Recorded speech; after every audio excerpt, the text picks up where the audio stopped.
My peoples, my peoples. Jaron Boots Ennis versus Vergil Ortiz. That fight could potentially happen this year. I've seen a report where they're saying His Excellency Turkey Al Sheikh is interested in making that fight this year. I guess that's a title eliminator. That catches me by surprise because I thought they would, let it marinate for a little bit. Bulls just got to 154, make a few fights, and next year, Virgil versus Boots. Nope.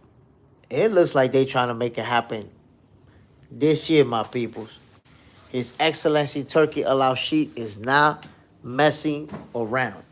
Matter of fact, while I'm talking to you guys, I'm gonna see if I can find the article where I read it. Y'all already know what it is, my peoples. I'm Jay Smith.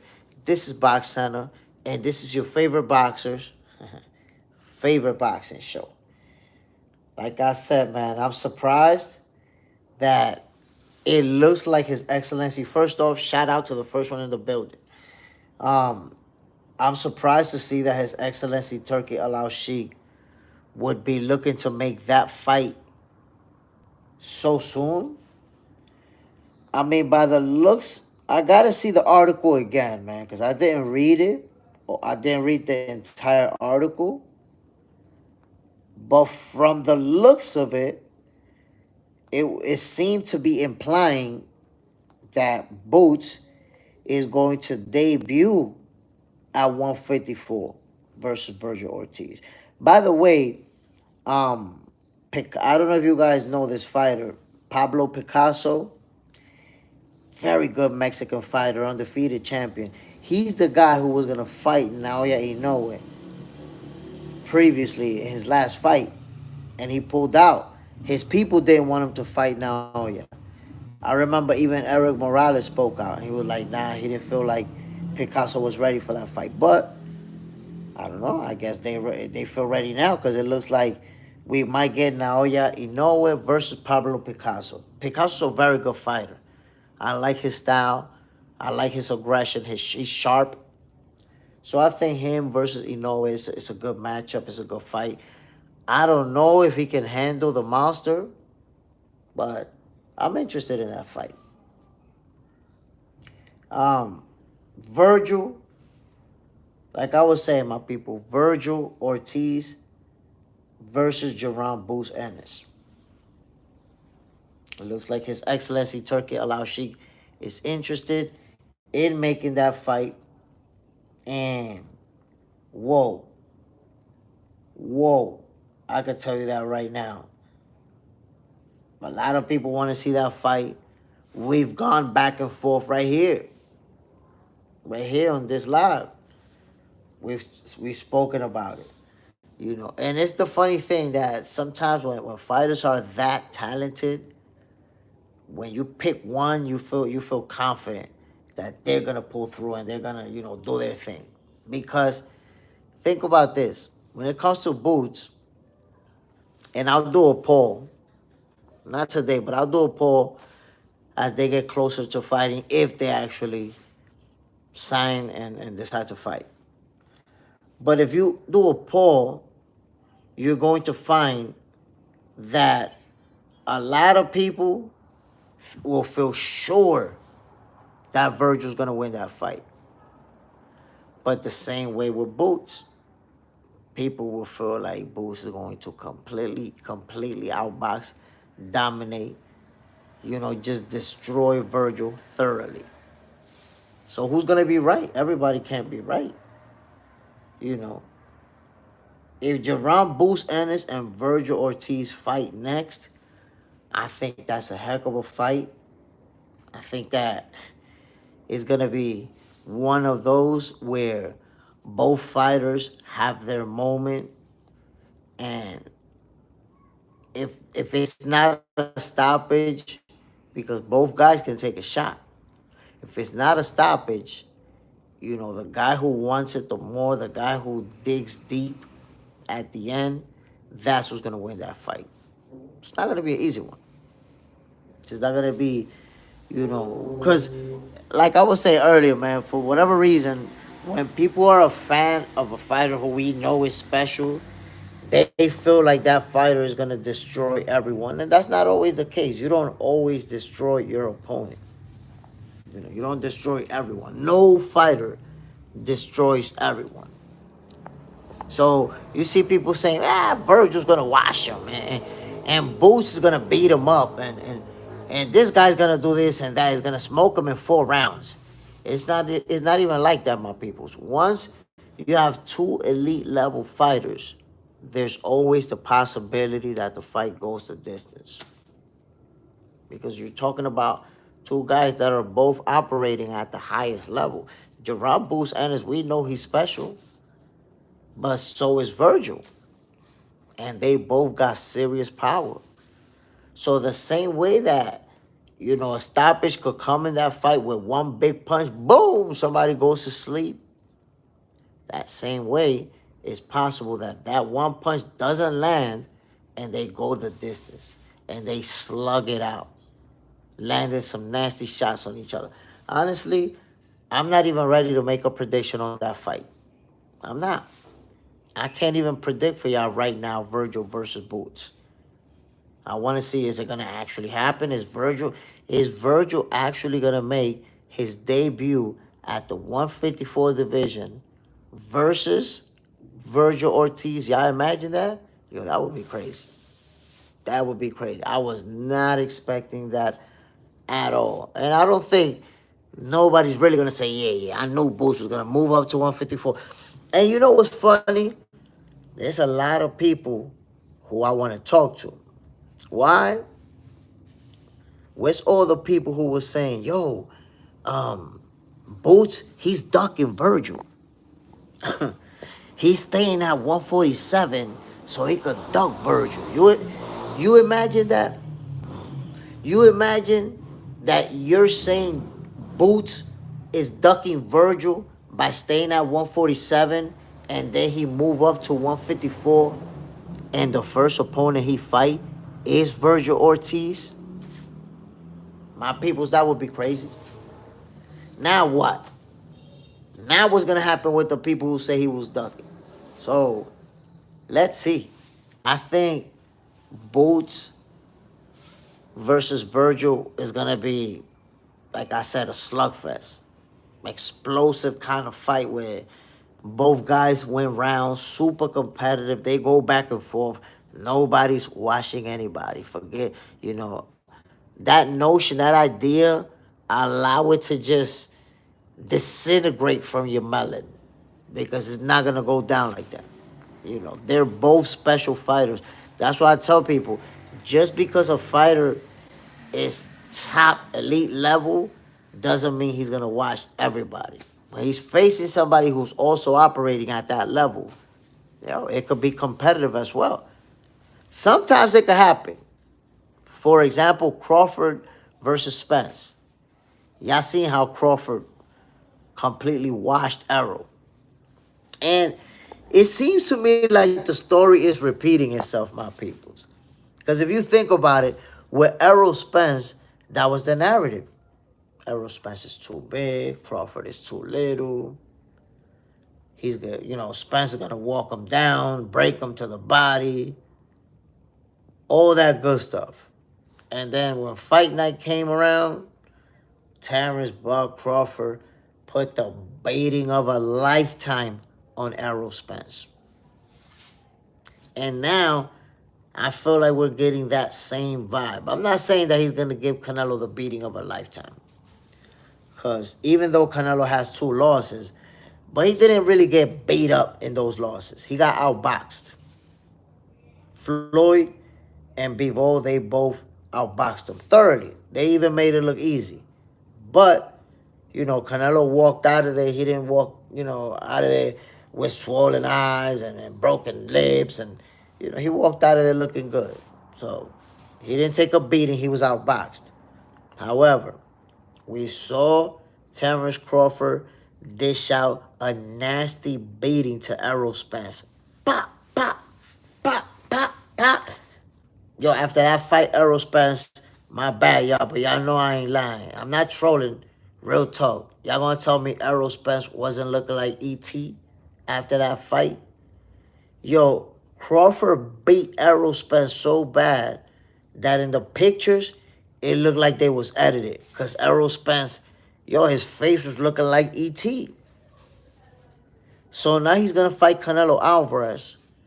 And he's going to cause some damage. People are underestimating Terrence Crawford's power. For, I understand the whole narrative or the whole idea that, well, he's moving up, he's too little, there's weight classes for a reason, and so on and so forth. But we seen them face off against each other 3 times, my people. 3 times we already seen them. And I'm talking about the press conferences, because they also faced up against each other after Canelo beat Williams' call. So that's a 4th time. Who has said at any point in time that Canelo looked big in front of Crawford? Like, when we see them going face to face with each other, can anybody honestly say, yo, Canelo looks huge in front of Crawford? Can anybody actually say that? The honest answer is no. Listen, I have not seen a single person who watched both of them go face to face. I have not seen a single person say, yo, Canelo looked mad big in front of Crawford. Canelo looked huge in front of Crawford. I haven't seen anybody say that. Not one person. Why not? Why has nobody posted a video about how big Canelo looks in front of Crawford? They faced off against each other 4 times already. So we had the opportunity to see them right there. Why has nobody posted about how big Canelo looked in front of Crawford? And I love the fact that the internet keeps receipts, because a month ago, maybe even further away than a month ago, I said, people are going to be talking about how big Canelo is, how small Crawford is, and watch when they face each other. When they actually go face to face, y'all going to see that Canelo is actually not that big in front of Crawford. And we saw that. So what happens now that they faced off and they look about the same size? Everybody's staying quiet about that. Why nobody's talking about the size comparison in the face-off when they right there? So if you don't want to compare them in the face-off, why are we talking about Canelo's way too big and Crawford is way too small? But with our own eyes, we watched them go face to face and look about the same size. We watched them. We saw it. So the whole narrative of Crawford being too small for Canelo, it was debunked. And I tried, my peoples. I tried to debunk it myself a couple months ago, because I told you, I said, listen, my peoples, Canelo is a 168 pounder. He a 168 pounder, but he started his career at 147 and he became a world champion at 154. Canelo was a small dude. The perfect comparison for Canelo Alvarez is Manny Pacquiao. Why? Because at 147, Manny Pacquiao was small. He was a small fighter. But because he was so talented, he was still able to find success. He was still able to become a world champion. Beat Keith Thurman when he was 40 years old.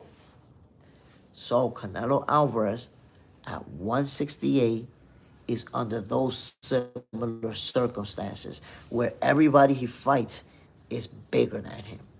Always has a height and reach advantage on him. Now he's going to fight Terrence Crawford, who's moving up. But Canelo, being a small 168 pounder, he's not a big guy. So when Crawford moves up, when they're both weighing 168, I'm telling you, my people, Canelo's not gonna look a lot bigger than Crawford. If he even looks bigger. I don't even listen, my peoples. I don't even know if Canelo's gonna look bigger at all. Because based on these face-offs, yo, they look about the same size, with Crawford being a little bit taller. And I want to keep pointing out because it will play out in the fight. And I want you to say, yo, Jay Smith said this over and over. Terrence Crawford has a longer reach than Dimitri Bivol. I want you to let that sizzle in your spirit, my peoples. Terrence Crawford has a longer reach than Dimitri Bivol. Please let that sizzle in your spirit. Let it marinate. Because when it's time to fight, when Crawford and Canelo fight, and you see that long-ass jab, and you see how effectively Crawford is able to keep Canelo at that jab range, outside over there, pop, pop, pop. Y'all gonna see. Y'all gonna see, my peoples. Ramsrail, I have Boots in the beginning beating Ortiz, and I still pick Boots Ennis to beat him now. Listen, my brother, Jaron Boots Ennis and Vergil Ortiz is a heck of a fight. I didn't think it was going to happen so soon. It looks like His Excellency Turki Al-Sheikh is trying to make it next. You imagine that? Jaron Boots Ennis making his debut at the 154 division versus Vergil Ortiz. That's a monster fight. That's a monster fight, my peoples. Y'all got to keep it 100. That's the type of... I mean, we've been wanting to see them fight. We wanted to see them fight each other at the welterweight division. It couldn't happen because Virgil couldn't make weight.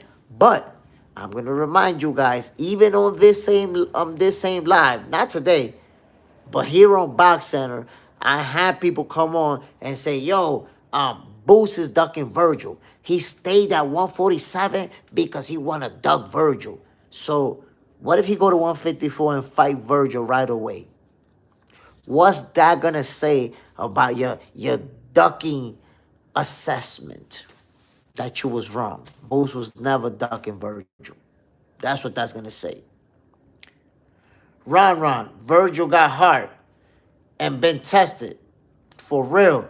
For Boots, not yet. But if Boots take them hits well or don't get hit, he good money. I mean, Boots can take a shot. He's taking some good shots. He's taking some good shots and ate them pretty well.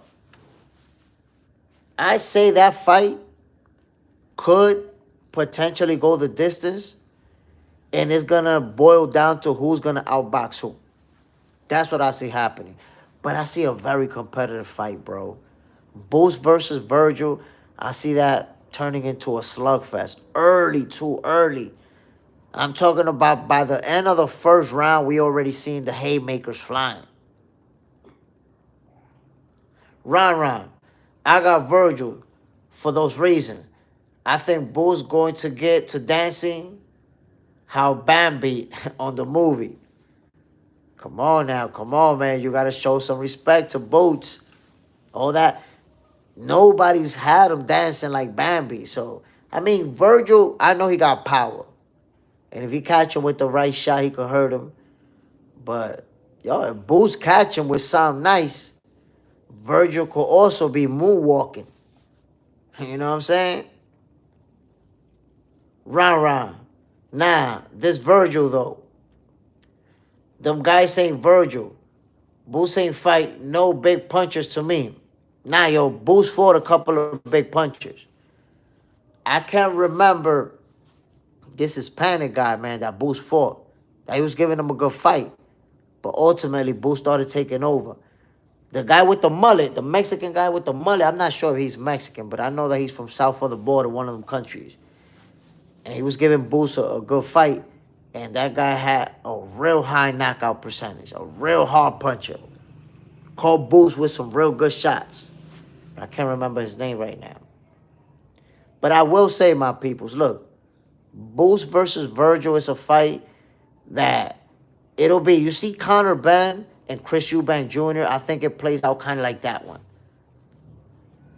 Where it's just the ebb and flow. They going back and forth. They trading some nasty leather. They landing some big punches on each other.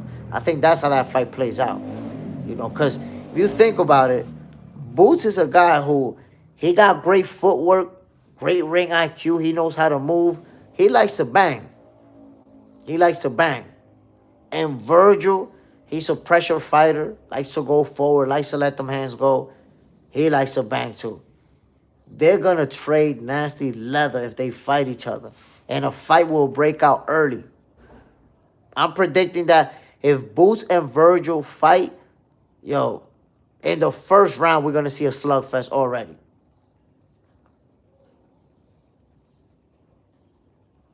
Ron, I agree.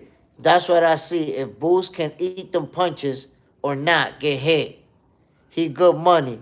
And look, you don't know his name, meaning he was, nah, my brother, you wrong about that. Let me tell you something, Ron. Agree. Back and forth type fight. Let me tell you something, Ron. That's a big mistake that people make, that they think if you don't know somebody's name, they not that good. Bro, there's some elite level fighters out there that you never heard of. Elite.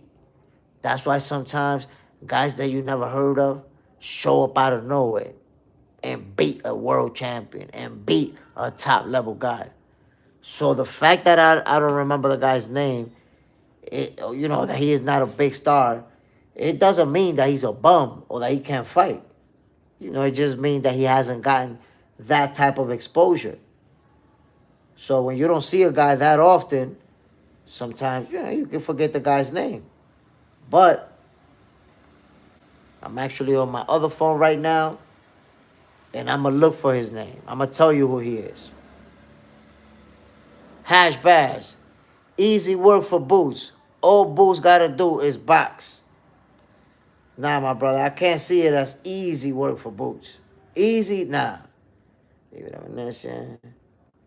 Here we go, my brother. I found him. And as soon as I found him, I remember his name. Roy Manvilla. Roy Manvilla. Was he the first guy Boots fought on the zone? Or I think it was right before he went to the zone. Roy Manvilla, look him up. When he fought Boots, he was 26-1 with like 20-something knockouts. Yo, hard puncher, very hard puncher. I'm trying to tell you. This guy can fight. Roy Manvilla. Look him up, my guy. He can fight. Look at this. He got 27 wins with 25 knockouts. He's a power puncher. A legitimate power puncher. And Boots ate his shots.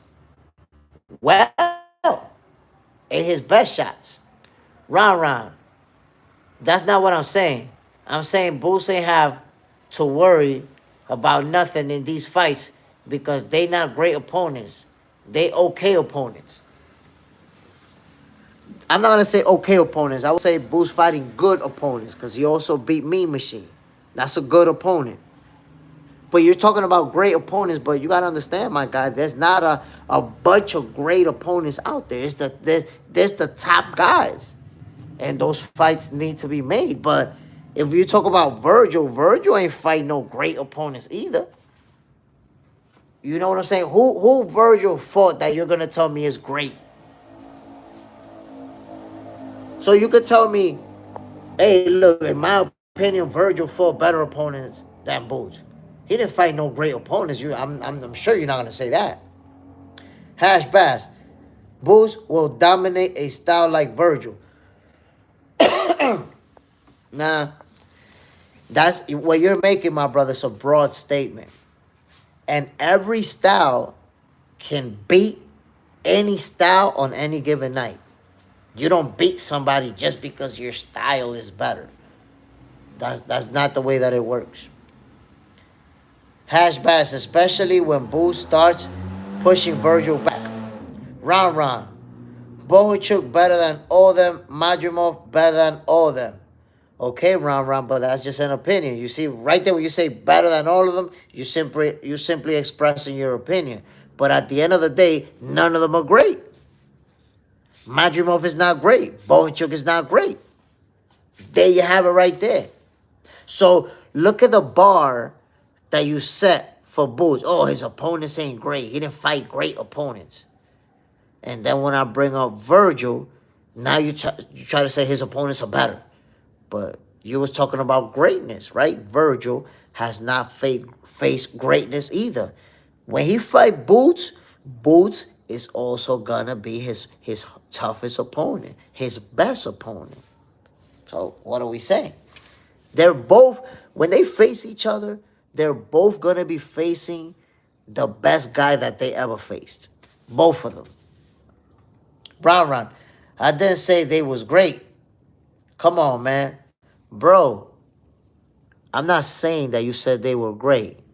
Now you're using the mental gymnastics. You said that Jaron Boots Ennis' opponents wasn't great.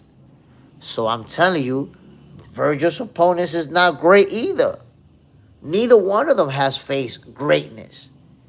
So at the end of the day, when they face each other, they both gonna be each other's toughest opponents. That's it. Boots, you gotta think about this, Ron. Would you tell me that Virgil has faced a tougher opponent than Boots?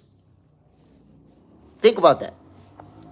Would you tell me that there's an opponent in Virgil's resume that's tougher than Boots? There isn't. So at the end of the day, when they face each other, they both gonna have the toughest opponent they ever faced in front of them in that ring that night. Both of them. And look, I find it interesting how you have fans who got, Vergil Ortiz washing Boots, stopping them. And then I got fans who got Boots smoking them. It's almost like there's no in between. People don't want to be in between. Like, yo, this guy's special. This guy's special. Yo, they both gonna put together a great fight. They both gonna come in with a great game plan, in great shape. Neither one of those guys know how to lose. Why is it gotta be either Virgil is gonna wash Boots or Boots is gonna smoke him? They both gotta make it look easy. What? Hash Bass. Just because Bohachuk KO his last opponent doesn't mean he's the best at 154. I mean, I don't think nobody's believed that he's the best at 154. He's a good fighter. He's a good fighter. But again, we got to hold every fighter to the same measurements. If you're saying this guy hasn't fought great fighters, you got to look at that guy too. You can't tell me that Boots never faced great fighters and then tell me that Vergil Ortiz has, because he hasn't either. It has to go both ways. But I will say, man, look, Virgil versus Boots is going to be a tough fight. I believe it's going to be a very competitive fight. They're both going to win rounds. They're both going to, hurt each other. This is the type of showdown that you can see they'll be confident that they can win. Both guys feel like they can win, and they'll approach it that way. Nobody's going to be gun shy. And like I was saying earlier, I feel like a fight is going to break out in the first round. To be honest with y'all, if Virgil and Boots fight in the first round, before the first round is over, we're going to see some haymakers flying. Before the first round is over, Virgil going to try to test that chin. Boots going to try to test that chin. They both going to try to test that body. Watch. And then it's going to be that type of fight where it's going to be a slugfest because, Boots, if you've been following him long enough, Boots the type of fighter who he got great footwork. He know how to move around the ring. Great ring IQ. But if you touch him up, once you touch him up, ain't going to be no moving around. He's going to stand in there and trade with you. Bombs. With intentions of causing bodily harm type of punches. But Virgil is the same type of fighter. Well, when I say the same type of fighter, I mean how he reacts if you touch him up. He don't have the same footwork as Boots. I don't think nobody's going to argue that Virgil got the same footwork, the same movement. But as far as the offensive firepower, the offensive arsenal, yo, Virgil got heavy artillery. And he's the type of fighter that when you touch him up, he's going to respond. Fire with fire. So what happens, my peoples, when you got two fighters that both have the same approach? Like if you hit me with a good shot, I'm going at you on destruction mode. They both like that. Hash Bass. It's going to be a good fight until Boots figure out Virgil, and Boots is a smarter fighter than Virgil. I mean, smarter fighter, I don't know, bro. I don't know. Look, Hash Bass, honestly, I think Boots and Virgil, they're about even. They're about even as far as ring IQ, how I see it. I think that Boots has the advantage because he has the superior footwork. That's where I think he has the advantage. But as far as offensive firepower, I think they're about even, bro. I think it's a very close fight. Ron, I said Boots ain't fight nobody. Great. You said Virgil either. Meaning, you brought Virgil in this. I was on Boots right now, but I agree with Virgil ain't fight nobody. Great either. Never say he did. I know, my guy, but my point is, if Boots and Virgil are going to fight each other, what is the point of saying that Boots didn't fight nobody great? Virgil ain't fight nobody great either. So if they're fighting each other, there's no point in bringing up that Boots didn't fight greatness when Virgil didn't either. So that's what I'm trying to say. Both of them have faced good opponents. You could argue that Virgil's opponents were better. That's an argument that you can make. But still, Boots has fought some very, very good opponents. And so has Virgil. If they fight each other, I don't think that we could use the resume to say, look at the resume. This guy's going to beat this guy up. The resume, I would say, is about even. In fact, Boots is more accomplished because he's a world champion. Virgil didn't get to grab a title at the welterweight division, and he hasn't scooped one up yet at 154. So right now, today in 2025, Boots is a more accomplished fighter than Virgil because he already won. Already grabbed 2 belts. He's a unified champion. But again, I don't use that to dictate who's going to win. I always try to tell people, what this fighter did against that fighter has absolutely nothing to do with what's going to happen when they fight each other. Like, I've given so many examples. I posted so many videos about this. I'm not even going to explain it again. But who you fought last year, yo, Terrence Crawford fought Gamboa 11 years ago, and people still bringing that up. You think about it. Just because Gamboa hurt Crawford 11 years ago at 135, and people still bringing that up. It's like, do you really think that's going to be relevant? Terrence Crawford done 8 punches from Errol Spence, from Madrimov, from way bigger fighters than Gamboa. He 8 punches. And you're bringing up that he got hurt from Gamboa 11 years ago. Come on. Trey Washington. Bulls done tried to fight top guys, but it takes 2 to tango. I agree with you 100%, my guy. It takes 2 to tango. Now, I will say Brian Norman Jr. wanted that smoke. He just wanted to get paid what he felt like he's deserved. And you see, man, look, Brian Norman Jr. has been spectacular. Spectacular. You saw his last performance and even the one before that. Knocked Buddy out in brutal fashion. And Brian Norman Jr., I'm going to tell you guys right now, Brian Norman Jr. is going to be the guy to beat in the welterweight division. That's it. Boots leaving to 154, the welterweight division belongs to Brian Norman Jr. It's official. That's it. JJ's in there. Style make different fights. No one fight the same fight against everyone. That's a fact, my brother. People think every fight is gonna play out the same way. Like this fight, look how he fought this guy. This is gonna happen. No. What happens between two fighters has nothing to do with what's gonna happen when other two fighters fight each other. It's a different fight.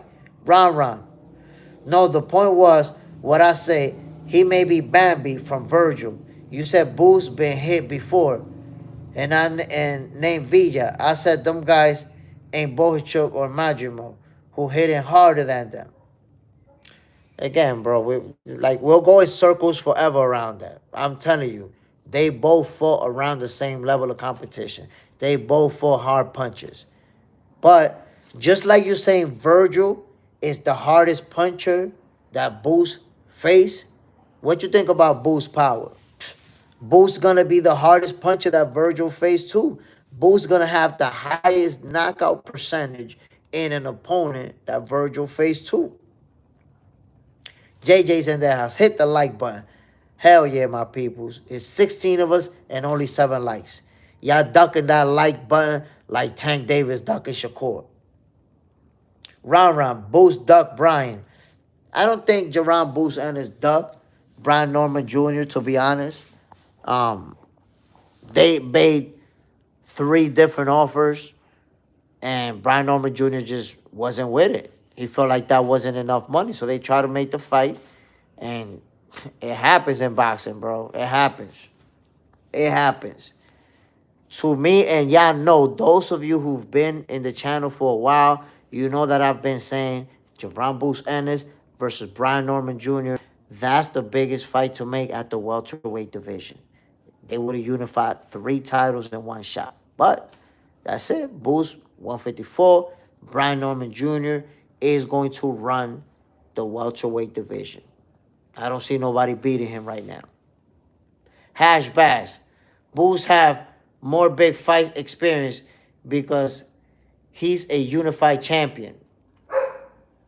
Trey Washington. Brian Norman got to fight Devin. So Bill Haney was on Blue Blood Sports TV talking about that fight. And it looks like it's not going to happen. Apparently, Bill Haney wants to make the fight happen. And they trying to send them contracts and all that.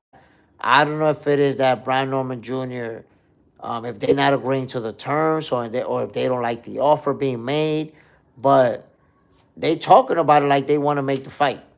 I would love to see Devin Haney take on that test, fighting Brian Norman Jr. for his title. That's a tough fight for Devin, bro. Tough fight. Brian Norman Jr., he's a big dude. He's a big kid. Can fight. You know he got a lot of power.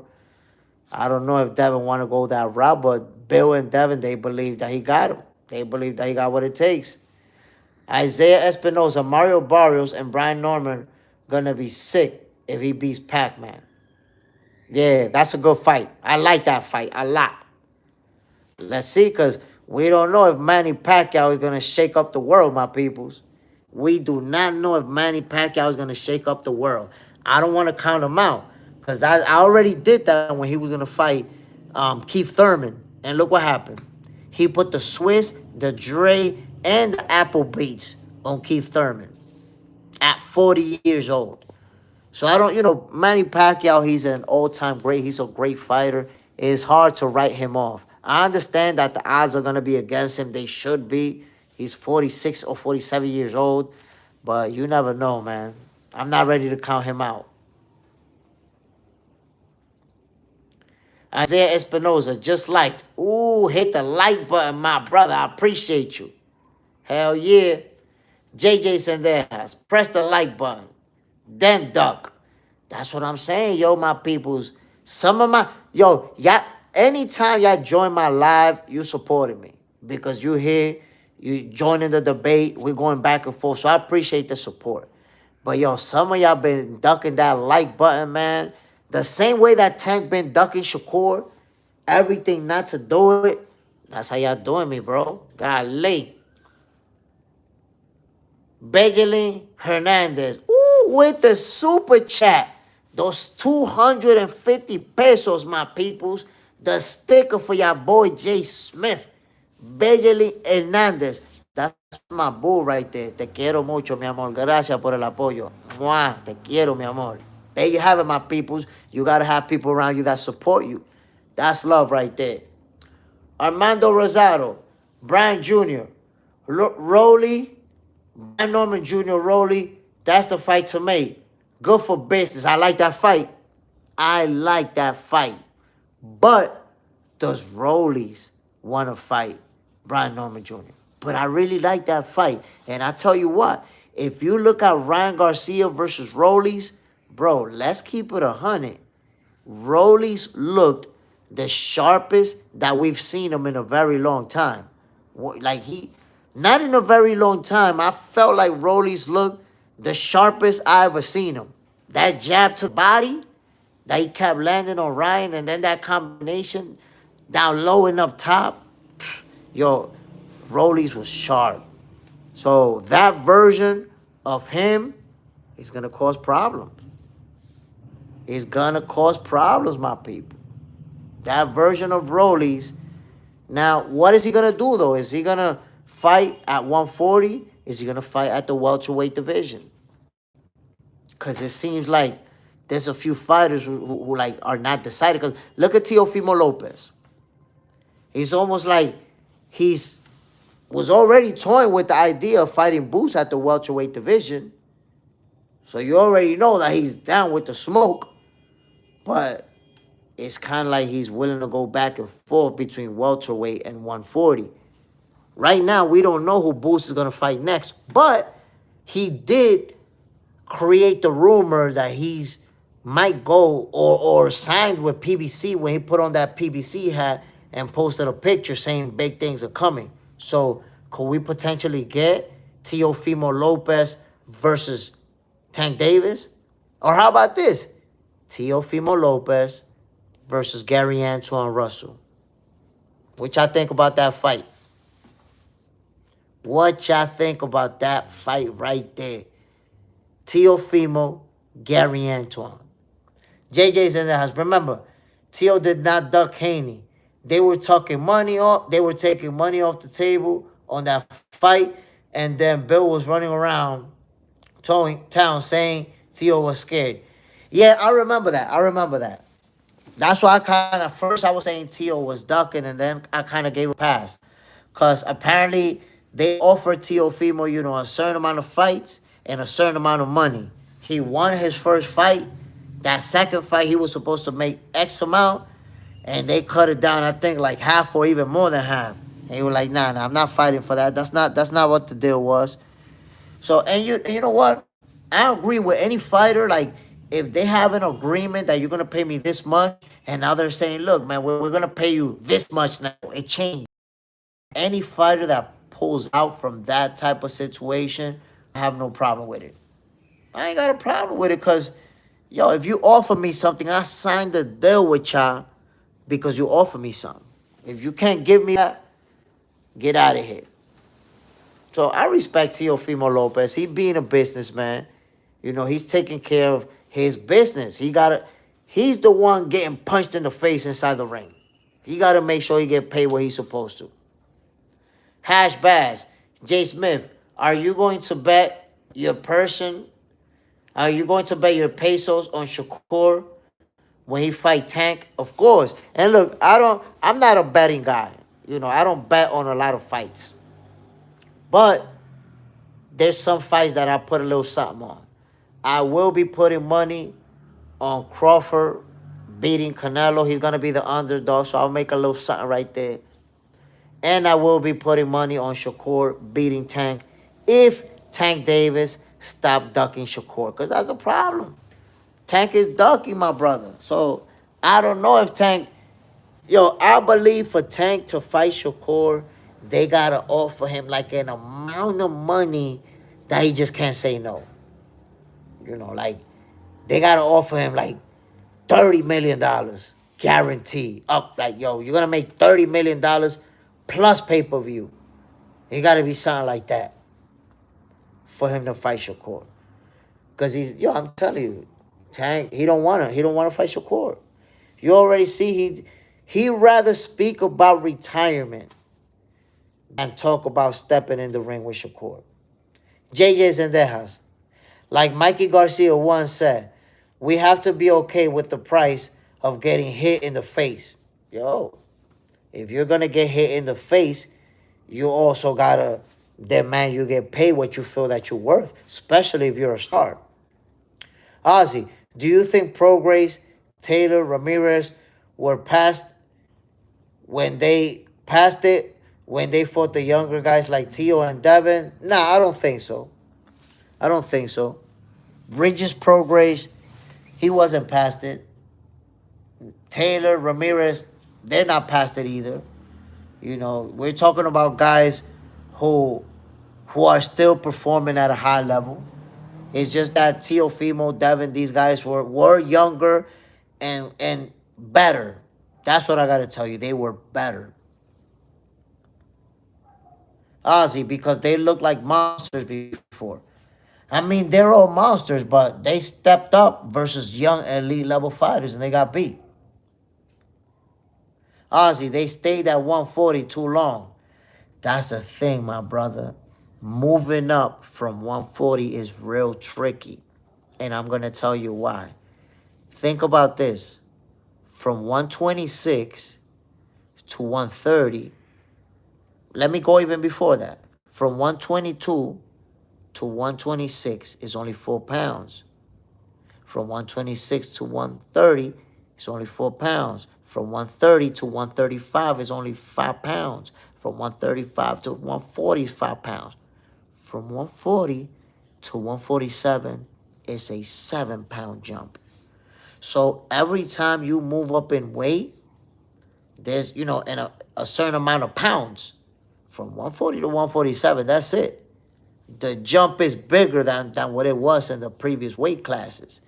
Look at 160 and 168. That's 8 pounds differential. So those are things. That's what I be telling you. Like when you been in the ring, when you fought, those are little details that you pay mind to for fights, for certain fights that people don't even think about. But that's a factor. That's why you see all these guys, Teofimo, Devin, kind of like floating the idea of going to the welterweight division, but they haven't really left the 140 division. Like they haven't said, yo, I'm done at 140, I'm a welterweight. They haven't done that. That's a tricky jump right there, my guy. Ozzy makes it even scarier for Crawford. But Crawford a big dude.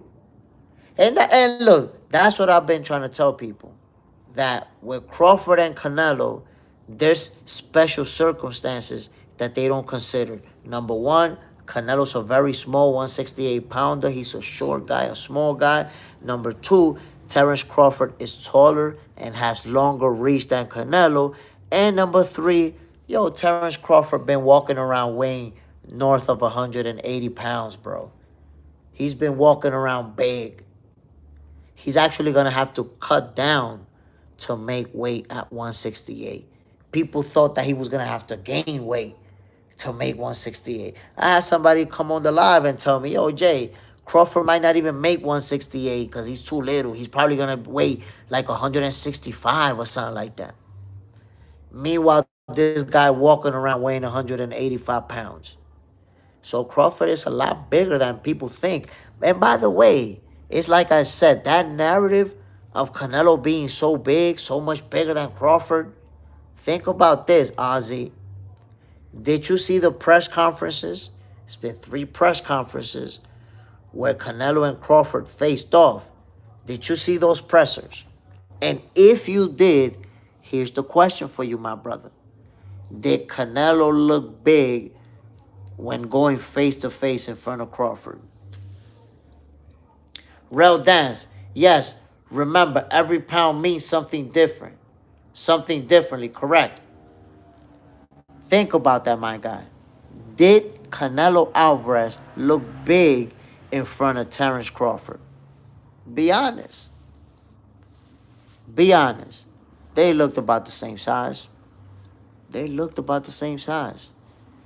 So you have Terrence Crawford, a guy who is an exceptionally gifted athlete, an exceptionally dedicated, disciplined athlete, a gym rat, a guy who stays in great shape. Dude can deadlift over 400 pounds while wearing regular clothes. You know how strong Terrence Crawford is? A guy with a wrestling background. Yo, when they clinch, Crawford could ragdoll Canelo. While you think Canelo got the power and the weight, yo, Crawford got the strength to lift Canelo up and have his feet dangling in the air. He could ragdoll him. And people talking about Canelo so big for Crawford. Ozzy, Canelo does look slightly bigger. He looks more compact. But look what you're saying though. Canelo looks slightly bigger. That's far away from the narrative of Crawford is too small, Canelo's too big. Slightly bigger. And you know why he looks slightly bigger? Because of them big ass platform shoes he was wearing for the press conference. If you look at the face off right after he fought William Score, it's obvious that Crawford is taller. My man Canelo wore platform shoes for the press conferences so he won't look short. Yo, them shoes had a sole like this big. JJ Zendejas. After the Score fight, Crawford was taller that night. And then in the press conference, Canelo was the same height or taller. Yo, the first press conference, Canelo was the same height. In the second press conference, Canelo was taller. Yo, so, but I'm going to tell you, it's all about the mind games. It's all about the mind games. Canelo trying to look taller. They trying to bait Crawford into a different type of fight than what he wants to do. All that stuff about don't run, we're going to get a smaller ring, he's going to be scared. All that stuff, my peoples, is Canelo and his people playing mind games. They want Crawford to try to do too much or to fight rock'em sock'em robots with Canelo and make a mistake and get knocked out. Because to me, I would say they know that Canelo's not going to outbox Crawford. They know he's not going to outbox him. So we need to knock him out. And how do we knock him out? Let's get him wrapped up in a slugfest. So I feel like they're playing mind games with the whole running stuff. We spoke about that yesterday. We already agreed. We already know. Crawford, he's not known as a runner. He's never ran in any of his fights. So where does this even come from? Yo, don't run. Crawford is going to run. Canelo might have to chase him around. Where does that even come from? When we never seen Crawford running in his life. We seen Crawford banging it out with fighters. JJ Sendejas, they want Crawford to get off his game plan, but it's not going to happen. That's what I'm saying. Crawford, he's a veteran. This is a guy already with 41, 42 professional fights, undefeated, world champion, multi-division, undisputed, unified, reigning. You know, come on now. You're not gonna bait Crawford into a slugfest by talking about, oh, don't run. You better not run. Get a smaller ring. You're not gonna bait him with that. You know, this an exceptional athlete who knows what he's doing in the ring. Bomac and Crawford are gonna put together a great game plan for Canelo Alvarez. Ozzy, the only guy that put Canelo on the back foot was Triple G. Yeah, I couldn't believe it. Had Canelo not just on the back foot, using that footwork, using that lateral movement, you know, using different angles. He had to do it though, man, because Triple G packed that serious power. The Soto hybrid. Hey, think Crawford gonna run? once he feel Canelo power. They're about to be very upset come fight night. No, no, my guy. You're about to be very disappointed come fight night. Because the difference in power is not going to be what you think is going to be. The difference in size is not going to be what you think is going to be. So when Canelo hits Crawford with a big shot and Crawford stays standing right in front of him, you're going to start feeling scared for Canelo. You're going to be like, oh, shit. Crawford's taking his punches. He's going to be in trouble now. That's all I got to say about that. Ozzy. Read that again, Jay Smith. The only guy that put Canelo on the back foot was Triple G. That's what I said, bro. That's what I said. Triple G's the only guy. And it was in the first fight. Because the second fight, Canelo was going after him.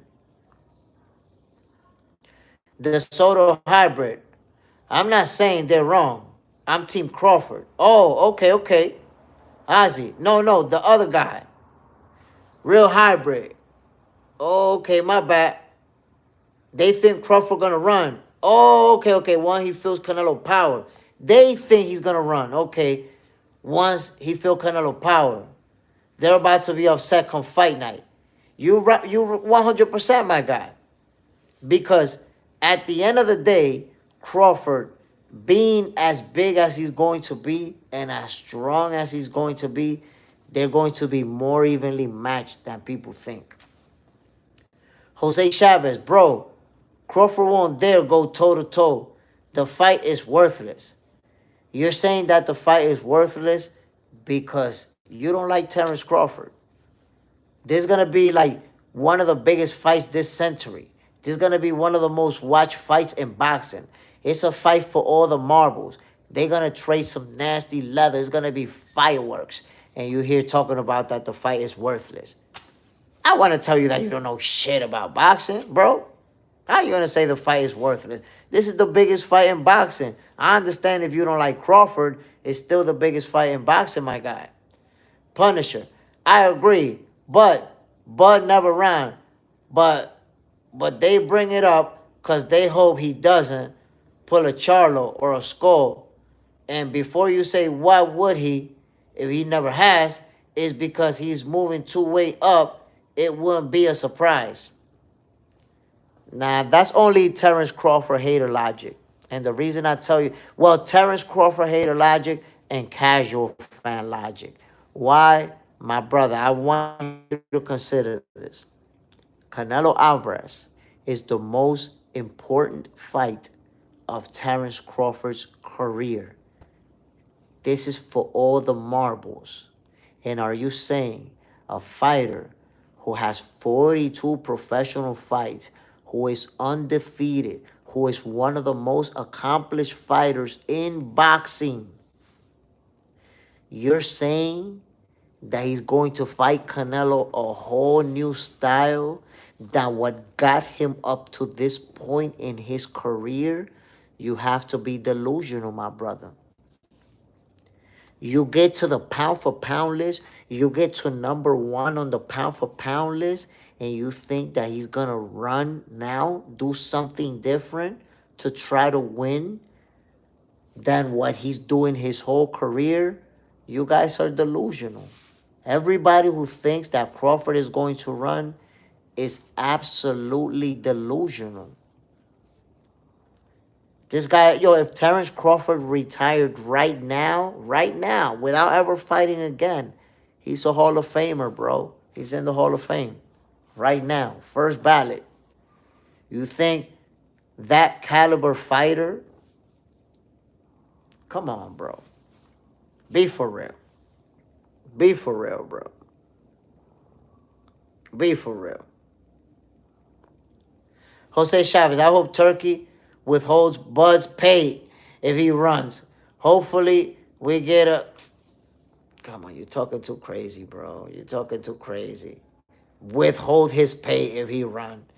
Don't you understand? Don't you understand, bro, that there's contracts? There's contracts, my guy. How you going to say, I hope he withdraw his pay if he runs? That's crazy. But he's not even gonna run. It's just that you don't like Crawford, my guy. If you don't like Crawford, that's cool. But then you want a man not to feed his family because you don't like him when he never ran his whole career. Now you. It's almost like you want him to run so that you can have an excuse for why you hate him. That's crazy. That's crazy. Ozzy, Crawford always boxes like a technician. I really want to see what he does in this fight. Even watching him sparring, it's impressive. Bro, Terrence Crawford is a special fighter. Always been a special fighter.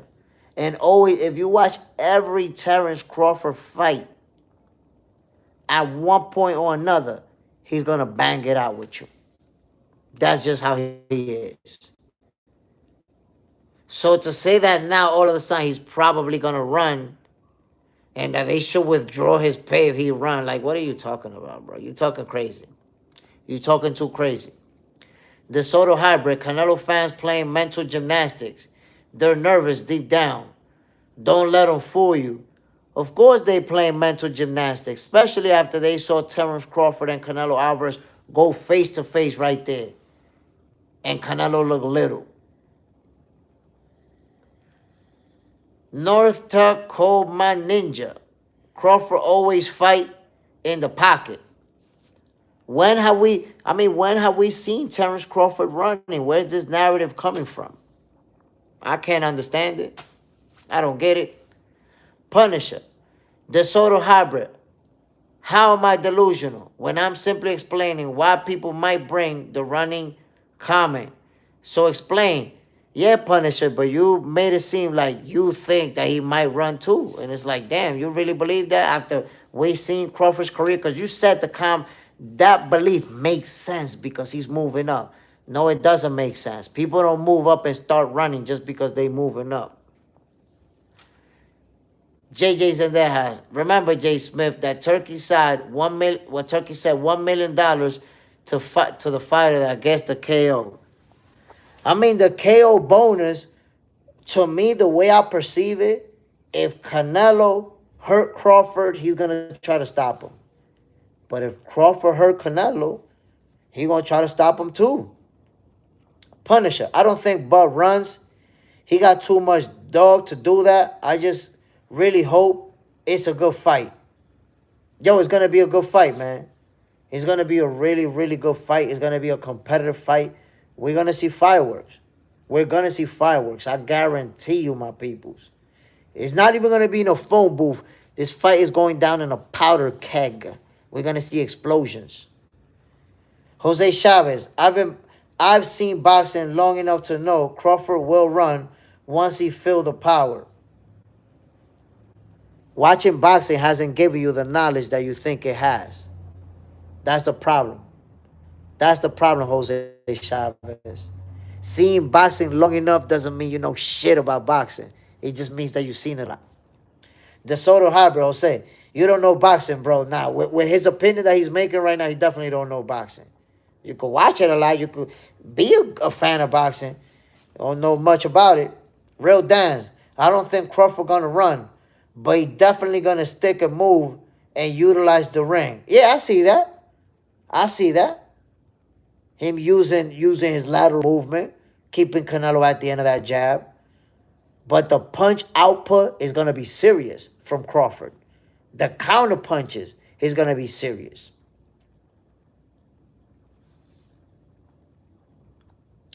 Keep it original ministry. Crawford is a real one. He's not going to run. That's why I think that Canelo will KO. I see it going the distance. You know, Crawford winning by unanimous decision. But I respect it. When people say they got Canelo winning by knockout, I respect it because Canelo's a great fighter. And he got power. Let's see. Let's see. Ozzy, I'm not delusional. This is a very difficult fight for Bud.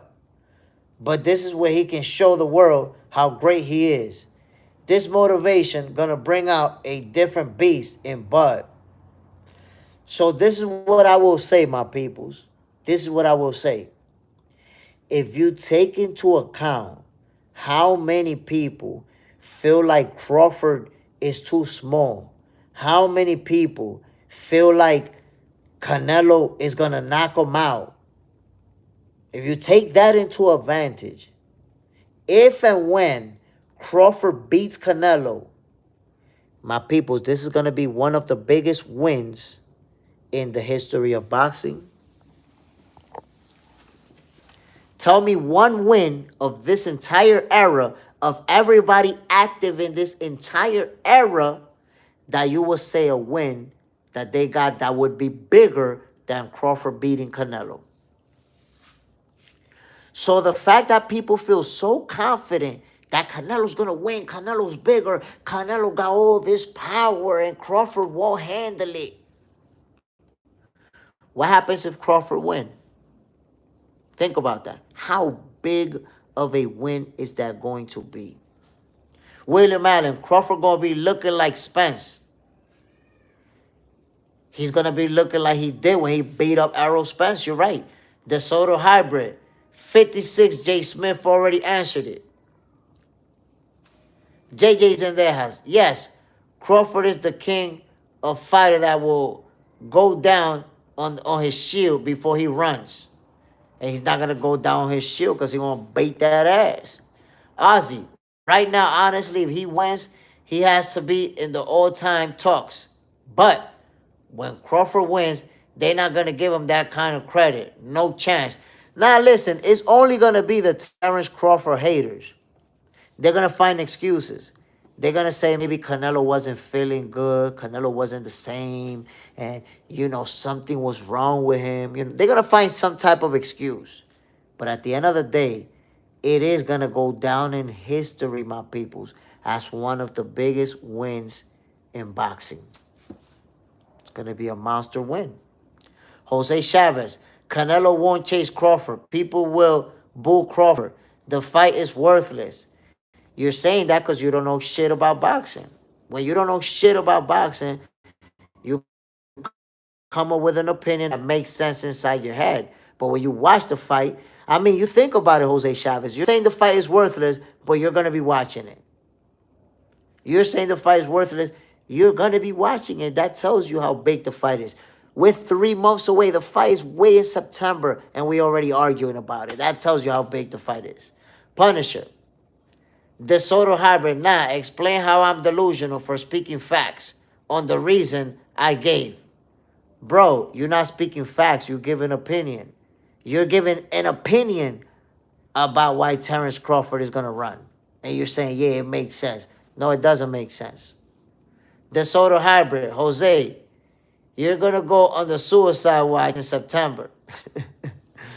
I'm telling you, man, when Terence Crawford put the Swiss beats on Canelo Alvarez, a lot of people going to disappear the same way they did when when Crawford put the beats on Errol Spence. Y'all disappear the same way. It was the same thing. I already know how it's going to go down. I already know how it's going to go down, my people. Ozzy, people need to remember that, like with Spence, they forget how confident they were before that fight. I'm telling you, they were all so confident that Errol was going to knock Crawford out. And that he's so big, Crawford so small. And then what happened? They went from saying that Spence was going to knock Crawford out to saying that, the car accident and Errol Spence wasn't the same anymore. And what had happened was, you seen it. So I'm trying to figure out what excuses they're going to have when it's Canelo Alvarez who get beat up. What's going to be the excuses? I'm looking forward to it. The nobody. Who you got, Schofield or Tevin Farmer? That's a good fight. I like that fight for Schofield to develop him further. I got Schofield winning that fight. Tevin Farmer, he's a very good fighter. But at this point in his career, I feel like he has a lot of mileage in him. And, he's been on the wrong side of some close fights, some losses.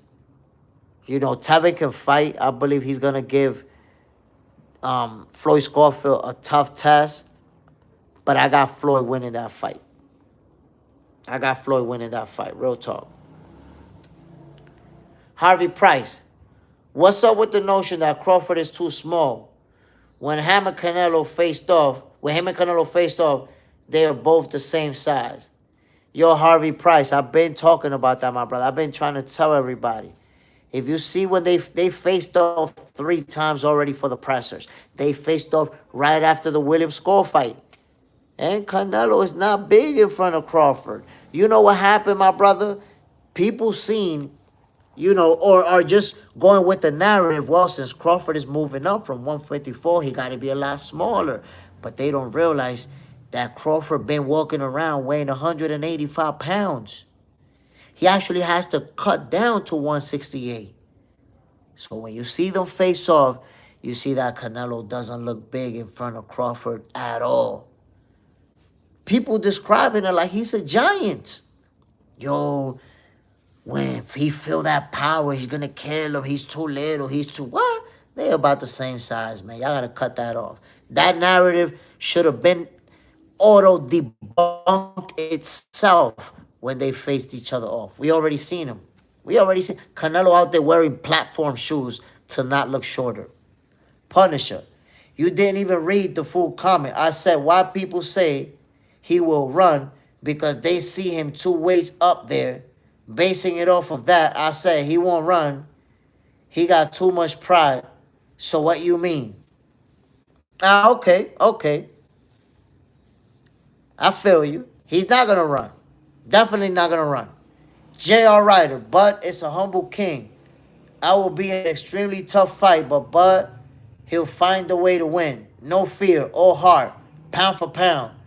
Yo, Jaron Ryder, I agree with you 100%. I feel like there's going to be a very tough, competitive fight. They're going to go back and forth. They're going to trade some nasty leather.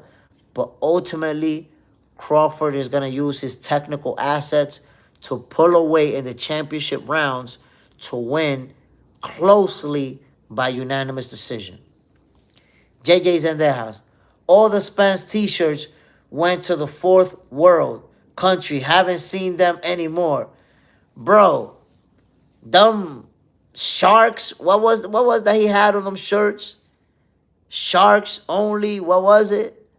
Man, listen, people pay $80, $70, $100 for them shirts only to watch Errol Spence get pummeled right after it. Damn, yo. I know somebody who bought one of them shits. My boy took it off after like the 3rd round and never wore that shit again. Oh my God, yo. Them shirts, I feel bad for everybody. I mean, if I would have bought one of them shirts, I wouldn't have not thrown it away. I would have kept it and even wore it for Halloween or something like that. The Soto Hybrid. Jose 3 times undisputed on the way. Have your Kleenex on standby. That's what I'm talking about. Ozzy, Canelo has an aura about him. Even I'm starting to believe Canelo is Superman. I mean, Canelo can fight. Canelo's a special fighter. We don't have to discredit one fighter to give flowers to the other. Canelo is a great fighter, a pound-for-pound fighter. One of the most accomplished fighters of this era. So, come on now. Jose Chavez, Spence was always a hype job. No real fans. So you see, Jose Chavez, you don't know shit about boxing. Your comments are comments of people who don't know shit about boxing. Maker, what's good, Jay Smith? What's good, Maker? Appreciate you dropping in, my G. You already know. We talking about it. Terrence Crawford, Canelo Alvarez, Jaron Boots Ennis, Vergil Ortiz. Those are big fights. Those are big fights. Canelo versus Bud, that's a done deal. We already know it's happening. Boots versus Virgil, that's not a done deal yet, but it looks like we might get it this year. This year. Joe Jacket, is Canelo beatable or not? I don't know, man. If you ask Jose Chavez, he might tell you that Canelo's undefeated and never been beat and was Rob versus Floyd and Rob versus Bivol. I don't know what he might tell you. We already seen Canelo get outboxed twice made to look like an average fighter, but I'm pretty sure Jose Chavez didn't see it when Canelo got his ass whooped twice. He didn't see that. Ozzy, the energy feels too friendly in the fight. I hope Crawford shows no respect. Nah, look. The reason why you see that friendliness that you're talking about is that they 3 months away from the fight, bro. It's all the way in September. Is that this is such a big fight that they holding, big profile press conferences for it because of the type of fight that it is. But these guys, they haven't started cutting weight. They just started going into training camp, kind of like pre-training camp. You're 3 months away. So it's still, light mood. But you already saw in this second presser a little push from Canelo, a little, they getting a little bit chippy out there. So little by little, as they get closer to the fight, you're going to see that energy shifting. And you're going to see that they're going to be more aggressive towards each other. The smiles are going to disappear. Trust me. Harvey Price. It seems like in times past, the fighters that Crawford has faced against have never been the same after they have fought. We will see what happens in the ring. And also, we have to understand that there's a rematch clause.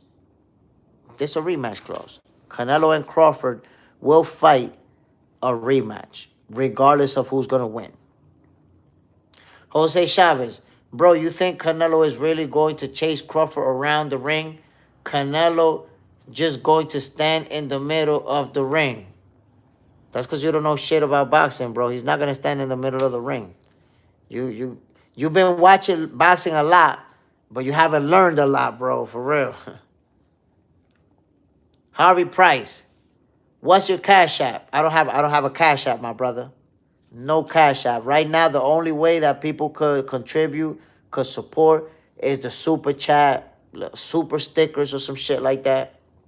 Joe Jacket, Canelo is beatable, but had never been beat. There's no blueprint to beat somebody who ain't never been beat. We seen two fighters with two different styles put the Swiss beats on Canelo Alvarez. We seen it. We already know. R30, my G. What's the deal, my G? Bam. Appreciate you dropping in. Jose Chavez, what you're saying about Crawford is hater stuff that is not even worth reading, my boy. You got too much hate in your heart. You got to let that out somehow.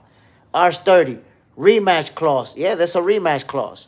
So regardless of who, I think if somebody brutally beats the opponent, there won't be a rematch. But I just don't see that fight playing out like this. Crawford is a great fighter. So is Canelo. It's going to be a competitive fight. And it is going to be rematch worthy. JJ's in there has Jay Smith. Just to let you know, there will be no videos of the sparring. But I heard from a good source that Crawford is sparring with Andre Ward and other big boys. You will see a dog in Crawford. Yo, I haven't seen Crawford working with Dimitri Bivol. With Dimitri Bivol, yo. Imagine that. But, don't get it twisted. Canelo Alvarez is set to be working with Jaron Boots Ennis. And that's a great sparring partner for Canelo. Because, of course, we know that Boots is going to be able to give him, the orthodox or the southpaw angles. So he's going to be able to simulate a lot of the things that Crawford does. So that's definitely a good option. R30, getting that maximum bag, 3 fights. Getting that money. They getting that money. Because it's going to be a nice payday for this one. But if Crawford beats Canelo, now he's going to get the big bag, the huge bag for the rematch. But like I told y'all, man, if Crawford beats Canelo Alvarez, we're looking at one of the biggest wins in the history of boxing. Harvey Price, it was also a rematch clause between Crawford and Spence has yet to show up. Yeah, but that's different because you may recall, well, first of all, I think it's different just because the horrible beating that Crawford gave Errol Spence needed some time off of boxing. You see, he's been out of boxing for almost 2 years already at this point. but he took a nasty beating. I really believe that he needed some time out.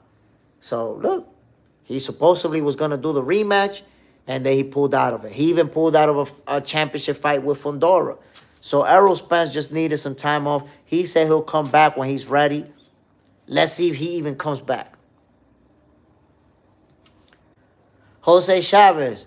Mayweather was a star. Yeah, you're saying some other hating shit that's not worth reading. J.R. Ryder. Canelo lost versus Triple G in the first fight. For real.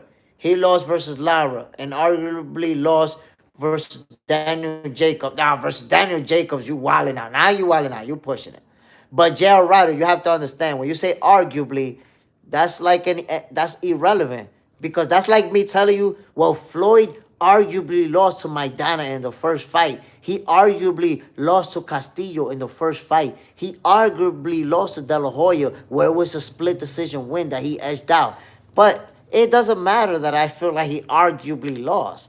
The record books recorded that as a win. That's it. What we arguably think should have been the result doesn't bear nothing on the outcome. Ozzy, Madrimov did a lot of sparring with Bivol. People don't realize he probably learned a lot. Madrimov is no pushover. Nah, yo, Madrimov is a very good fighter. I've been telling people he's no bum. I want you to think about that. Terence Crawford, right? He fought a Madrimov who he really didn't know. He just knew this guy's a reigning world champion, European. Didn't know much about him because there's not a lot of tape on him. But Vergil Ortiz had the benefit of a full 12 rounds of tape to study for his training camp in preparation for Madrimov. And what happened? Virgil couldn't stop him.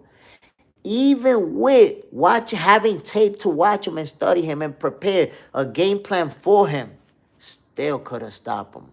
And look how funny, look how much hate people got for Crawford. They was hating on him because he didn't stop Madrimov. Why they didn't hate on Virgil for not stopping Madrimov? Virgil didn't get the same hate. You see? But at the end of the day, Madrimov is a very good fighter. That's a real good win for Crawford. And a good win for Virgil. Joe Jacket. Bus said no catch weight. He wants Canelo at 168 and no rehydration clause. Bud has the mucho grande cojones. My guy.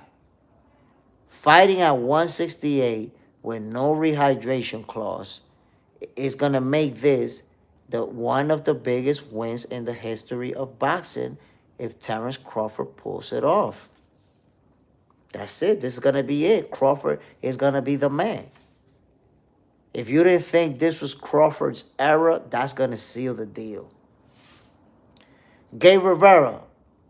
What's up, my brother? What's the deal, my G? We're talking about Terence Crawford, Canelo Alvarez. You know, people thinking Canelo's too big, Crawford's too little. The same exact narrative that we saw with Errol Spence, we're seeing it now with Canelo. J.R. Ryder. That's true. But point is, robberies exist in boxing. That's my point.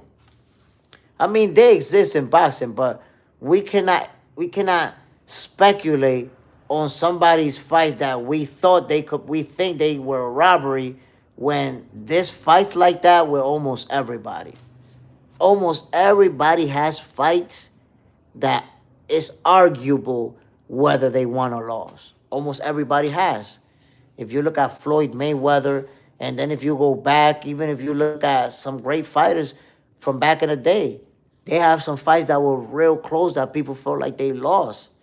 And they got gifted the W. So it happens, but at the end of the day, it's all about wins and losses. The nobody. Respectfully, Virgil beat Madrimov better than Bud did. Okay, my guy, but look what I just said. Crawford fought a guy who he really had nothing to go off other than he's a champion. He's undefeated. He's good. Vergil Ortiz had full 12 rounds of tape to study on Madrimov and prepare for him, and still couldn't stop him. That really shows how good Madrimov actually is. Joy Jackin, don't leave it up to the judges. Get him out of there. I mean, look, I tell you what, I feel like people see Canelo as unstoppable as far as being able to be knocked out. And I'll tell you, throughout the history of boxing, there's been a bunch of fighters who seem like they just cannot be stopped until they got stopped. Just because Canelo never been stopped, it doesn't mean that he cannot be. And for whatever reason, people, I find it even disrespectful that people feel like Crawford got no power and it's like it's nothing he could do. Like Canelo just gonna walk him down and beat him up. People are gonna be real disappointed with the way this fight is gonna play out. I can't wait. I can't wait for September 13th to come around. Just so we could y'all know I'm gonna be live. I'm gonna be calling that fight. I wanna see a lot of you up in there reacting. Everybody who said Canelo's too big, Crawford is too little. I want to see you in that live, reacting to that baiting that Crawford is going to be dishing out. Gabe Rivera, question. I know that it's start of the circus. Do you think the moment too big for Crawford or too early to tell? I mean, I don't know why the moment will be too big for Crawford. I don't understand why you would feel that way. We talk Crawford right now is one of the most accomplished fighters in boxing. This guy has been in a bunch of championship fights. He's been in fights for undisputed for all the marbles twice. He's been fighting as the main event fighter for the last, 7, 8 years, 10 years of his career. Why would the moment be too big for him? This guy's only been at the top of the pound for pound list. That's crazy, my brother. For you to ask that question, it's almost like you diminishing Crawford. What do you mean it's going to be too big for him? What do you mean it's going to be?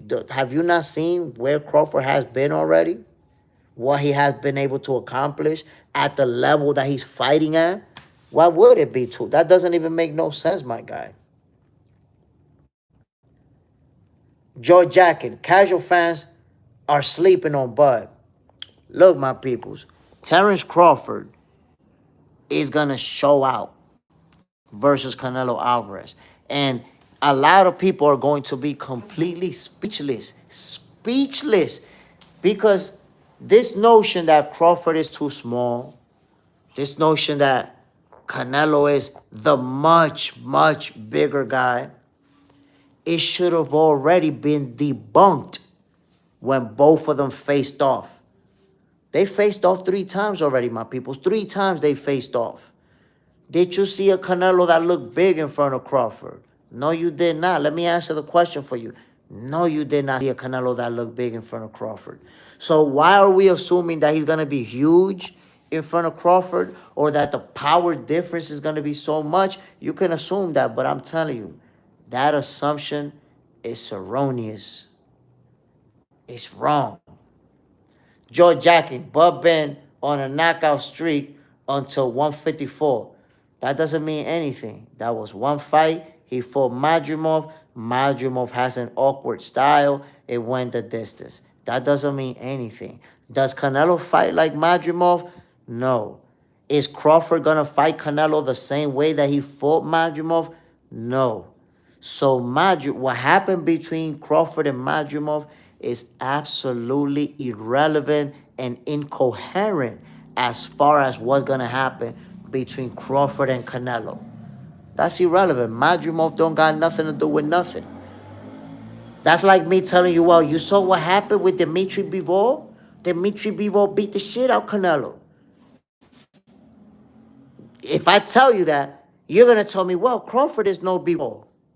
That's right. Crawford is also no Madrimov. And Canelo's no Madrimov.